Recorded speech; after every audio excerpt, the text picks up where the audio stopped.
Fala galera, parece que o bicho pegou lá no Irã. O que estava todo mundo prevendo aconteceu. A guerra no Irã escalou para um nível que a gente não via há décadas. O Estreito de Hormuz foi fechado. O petróleo disparou e isso vai bater direto no preço da nossa gasolina aqui no Brasil, como a gente já está vendo. Muita gente está perdida sem entender o que foi essa Operação Fúria Épica, que destruiu dezenas de alvos em Teherã.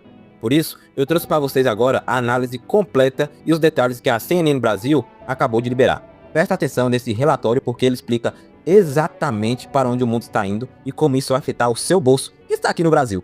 Fica até o final desse vídeo para entender o problema. Mas antes de eu soltar o vídeo, quero que você se inscreva no canal, deixe seu like e compartilhe para aquela pessoa que está sem entender muito como a guerra em outro país influencia diretamente na gasolina que a gente paga aqui no nosso país. Valeu! Fique com o vídeo. Atualizar a guerra no Oriente Médio. Américo Martins de volta com a gente aqui no estúdio. Américo, estamos acompanhando, né? Já temos mais de um mês este conflito acontecendo e o presidente americano Donald Trump afirmou que as negociações com o Irã estão indo extremamente bem. Disse ainda que Teherã se prepara para permitir a passagem de petroleiros pelo Estreito de Hormuz. Esse que era um dos objetivos mais emergentes agora, né, desse conflito. Exatamente. Bom dia de novo, Estevão e todo mundo que está nos acompanhando. Estevão, o presidente Donald Trump está dando sinais muito contraditórios e deu esses sinais durante este final de semana. Por quê? Porque ele está sentindo uma pressão muito grande com relação aos impactos econômicos dessa guerra. A pressão com relação ao preço do petróleo. Então, o presidente Donald Trump ontem, por exemplo, disse que o Irã teria concordado com aquele plano, ou pelo menos alguns pontos daquele plano, de 15 pontos para liberar o Estreito de Hormuz e eventualmente encerrar esse conflito. Por outro lado, o presidente Donald Trump também deu uma entrevista para o jornal Financial Times, um dos principais jornais de economia de todo o mundo, dizendo que estava se preparando para tomar a ilha de Karg, que é uma ilha fundamental nesse conflito. Por quê? Porque é de lá que o Irã processa e exporta a maior parte do seu petróleo.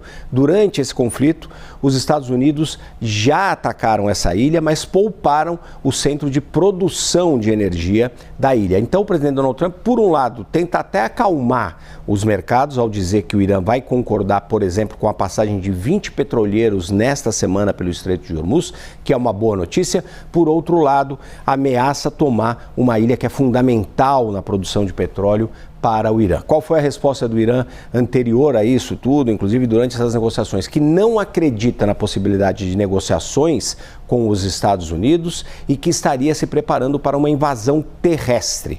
Como o histórico disso é muito complicado, porque os Estados Unidos atacaram o Irã 2 vezes enquanto negociações estavam em andamento, fica tudo muito no ar. Por isso eu dei tanto foco a essa questão da instabilidade geral. No meio de tudo isso, o Irã ainda destruiu um avião E-3, que é muito importante, um avião espião dos Estados Unidos, que é importante para tentar detectar quais são os possíveis ataques contra as Forças Armadas Americanas. Mas vamos ouvir então um trechinho do que o presidente Donald Trump disse quando ele estava no avião indo em direção a Washington. Normalmente aos domingos à noite ele fala com a imprensa dentro do avião, o Air Force One. Vamos ouvir o que ele falou sobre as possíveis negociações com o Irã. So we've had very good negotiations today with Iran, getting a lot of the things that they should have given us a long time ago. We'll see how it works out, but they're very good, moving along very nicely.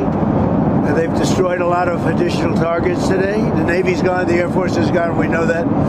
But we destroyed many targets today. It was a big day.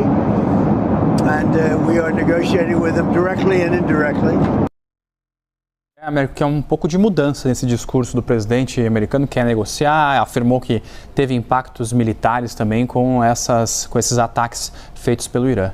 Exato. Na verdade, o que ele está tentando fazer é acalmar os mercados, é tentar dizer que, por um lado, que os americanos continuam bombardeando, atacando duramente o Irã, isso é verdade. Os iranianos estão sofrendo muito, tanto com os ataques americanos como israelenses, inclusive. Israel, que também continua bombardeando pesadamente nesta segunda-feira o Líbano, inclusive a sua capital, Beirute, contra alvos ali do Hezbollah. Então, o presidente Donald Trump, por um lado, tenta manter a pressão sobre o Irã, por outro lado, tenta especificamente acalmar os mercados. E ele falou nessa liberação durante essa semana de pelo menos 20 petroleiros que poderiam poderiam passar pelo Estreito de Hormuz. Segundo o governo do Paquistão, o Irã teria de fato concordado com isso. Agora, quais seriam esses petroleiros? Basicamente, petroleiros que levariam petróleo para a China, a Índia e o próprio Paquistão.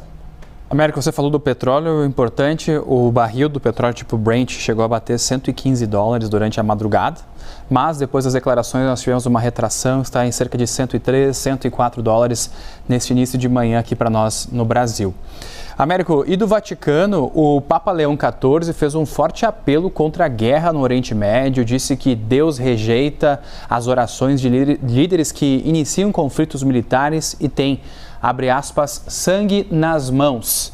Diante de milhares de pessoas na Praça de São Pedro, o Papa disse ainda que Jesus não pode ser usado para glorificar e justificar guerras.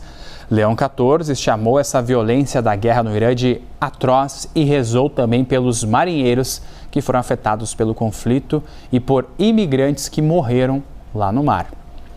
E também tem um outro destaque que é um navio